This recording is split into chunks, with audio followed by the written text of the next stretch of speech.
I want to start off by saying to take a life, it costs a life. So today I'm going to be talking to you guys about the importance of capital punishment and why it should expand across the country. According to Rapid City Journal, violent crime has dropped by over 50% over the last 20 years. That's good, but over the past couple of years, it's been on the rise. We want violent and overall crime to drop, not rise. So what is capital punishment?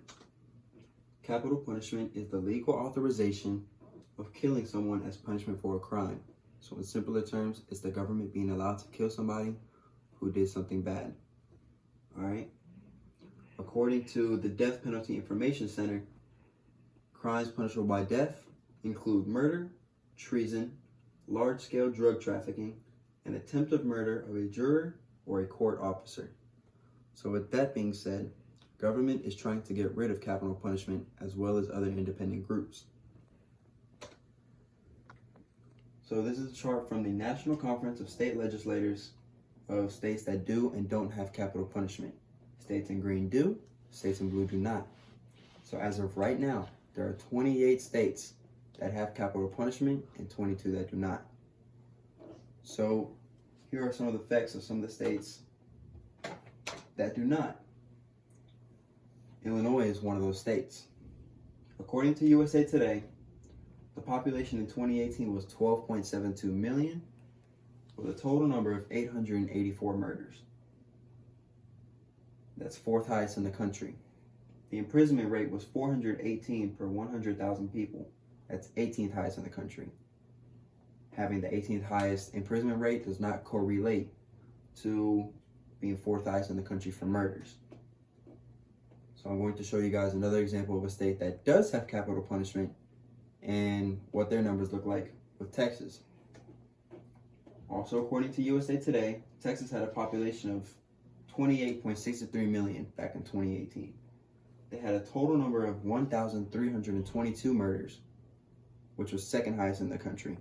That sounds like a lot, but when you look at the population differences, Texas had over double the amount of people in their population and only under 500 more people for murders, which means that Illinois has a higher murder rate than Texas.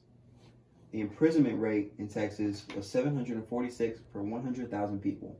That's the fifth highest in the country. The more people that get imprisoned for murder, the more people that get the death penalty.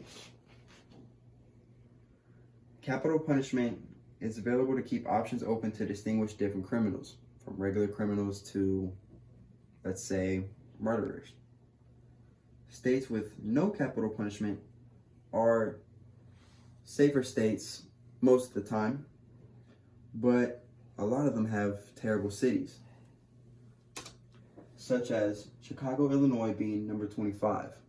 This is according to the Rapid City Journal. The murder rate is 17.52 with 478 murders with almost 3 million people. So they had 478 murders. That's over half the number of murders in one city in Illinois of their entire 884.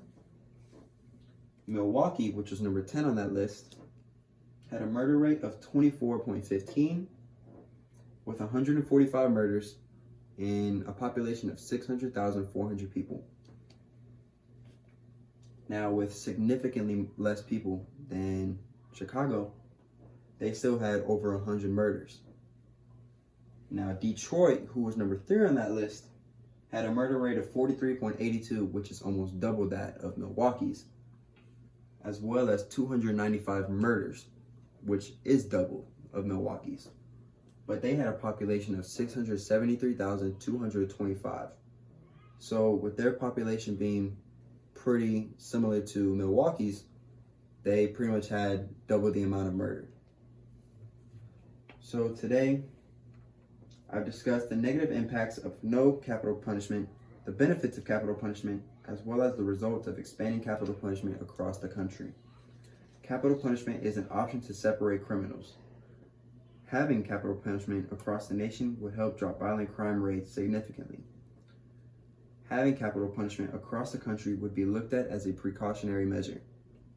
Although I gave many examples, let me remind you that keeping criminals such as drug lords and murderers is not beneficial to society. They will continue to cause harm no matter where they go, whether it's being a free citizen in society or being locked up in jail. They're going to cause harm regardless. I want to repeat saying to take a life, it costs a life. So please don't be considerate by saying this is a life being wasted by one mistake. Think about the millions of other lives being affected by these criminals. Thank you. My name is Stephen Grindy. I appreciate your time.